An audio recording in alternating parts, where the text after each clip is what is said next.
సిద్దిపేట జిల్లా గజ్వేల్ ఎమ్మెల్యే మాజీ ముఖ్యమంత్రి కేసీఆర్ అసెంబ్లీకి వెళ్లాలని డిమాండ్ చేస్తూ తెలంగాణ యూత్ కాంగ్రెస్ ఉపాధ్యక్షురాలు ఆంక్షారెడ్డి పాదయాత్ర చేపట్టారు.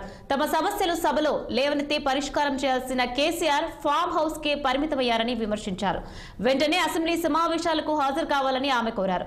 ఈ మేరకు ఆంక్షారెడ్డి సిద్దిపేట కలెక్టరేట్ కార్యాలయం నుండి పాదయాత్ర ప్రారంభించారు.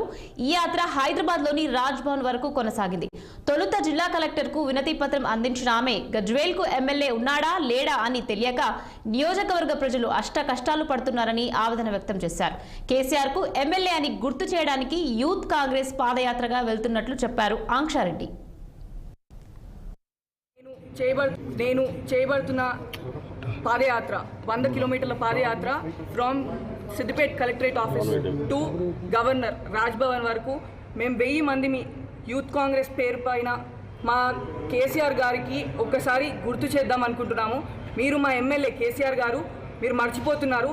ఈ 3 సార్లు ముచ్చటగా 3 సార్లు ఇక గజ్వేల్ ప్రజలు మీకు ఓటు వేసి మిమ్మల్ని గెలిపించారు. ప్లీజ్ దయచేసి మేము ఇంకా మిమ్మల్ని రిక్వెస్ట్ చేస్తున్నాము. ఒకసారి కాన్స్టిట్యున్సీ దగ్గరికి ఒక రిప్రజెంటేటివ్, మీరు ఒక ఎమ్మెల్యే, మీరు ఒక రిప్రజెంటేటివ్గా వచ్చి ఇక్కడ ఉన్న ప్రజల బాధలు తెలుసుకొని మీరు పోయి అసెంబ్లీలో మాట్లాడాలి. 57-58 లక్షలు తీసుకున్నారు కేసీఆర్ గారు. మా ట్యాక్స్, మా ప్రజల ట్యాక్స్ మీరు తీసుకొని మీరు ఒక ఫామ్ హౌస్ నేతగా ఫామ్ హౌస్లోనే కూర్చొని ఫామ్ హౌస్లోనే మీ రాజకీయం విస్తరిస్తా అన్నట్టు ఇది పద్ధతి కాదు కేసీఆర్ గారు.